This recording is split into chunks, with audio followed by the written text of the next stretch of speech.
আসসালামু আলাইকুম pre defence লাভার বন্ধুরা, মাসুস ব্লগ থেকে আপনাদেরকে আবার স্বাগত জানাচ্ছি। আসসালামু আলাইকুম রহমতুল্লাহ। আল্লাহ তাআলা ছোটো বড় সমস্ত নিয়ামতের জন্য আল্লাহর কাছে শুকরিয়া আদায় করছি, আলহামদুলিল্লাহ। প্রিয় ডিফেন্স লাভার বন্ধুরা, আজকে নেভিকে ছেড়ে আবার একটু আর্মিকে নিয়ে কথাবার্তা বলতে চাই। আবার ইনশাআল্লাহ তাআলা আমরা নেভির কাছে ফেরত আসব।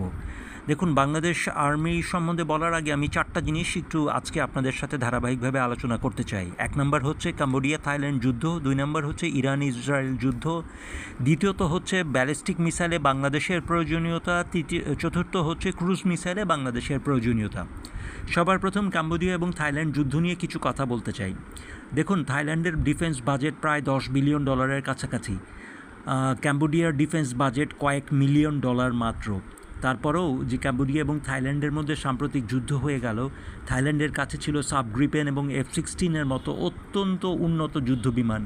থাইল্যান্ড দক্ষিণ এশিয়াতেই শুধু না, বরঞ্চ সমস্ত এশিয়াতেই অন্যতম শ্রেষ্ঠ রণশক্তি। কম্বোডিয়া সেক্ষেত্রে ছিল অনেকই দুর্বল একটি দেশ।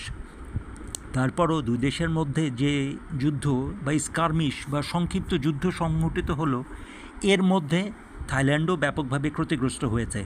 আমরা একটু জানতে চাই কেন এরকমটা হলো। দেখুন, থাইল্যান্ডের কাছে আছে মাত্র 26টি MLRS মাল্টিপল রকেট লঞ্চার, মাত্র 26টি। সেক্ষেত্রে কম্বোডিয়ার কাছে আছে 539টি। অর্থাৎ রকেটের বৃষ্টি ঘটিয়েছে কম্বোডিয়া জানে আমরা অত্যন্ত ছোট দেশ, আমাদের বিমান বাহিনী নেই, আমাদের নৌবাহিনী নেই, কিন্তু এটাকে বলে সালভো অফ মিসাইলে পুরো থাইল্যান্ডকে কাঁপিয়ে দিয়েছিল কম্বোডিয়া, যদিও তাদের বাজেট মাত্র কয়েক মিলিয়ন ডলার মাত্র। আর থাইল্যান্ডের কাছে অনেক বেশি উন্নত যুদ্ধ বিমান থাকা সত্ত্বেও থাইল্যান্ডও আক্রমণ চালিয়েছে, কিন্তু দুই পক্ষেই হতাহত হয়েছে অনেক, যদিও এখন তারা যুদ্ধবিরতিতে এসেছে। কাজেই যুদ্ধে প্রমাণিত হচ্ছে MLRS কতটা গুরুত্বপূর্ণ। রকেট লঞ্চার আমাদের দরকার।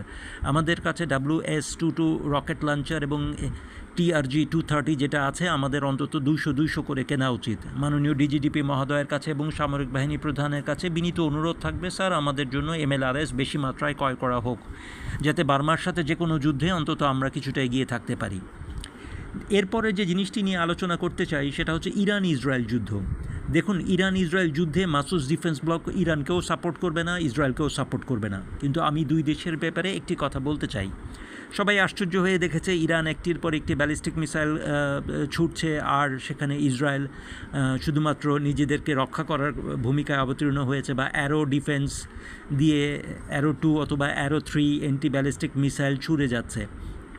কিন্তু মূল ব্যাপারটা আসলে সেরকমটা নয়। ইরান এবং ইসরায়েল যুদ্ধ ব্যাপক গভীরতার দাবি রাখে। কথা বলবো ইনশাআল্লাহ। সালাম সবাইকে।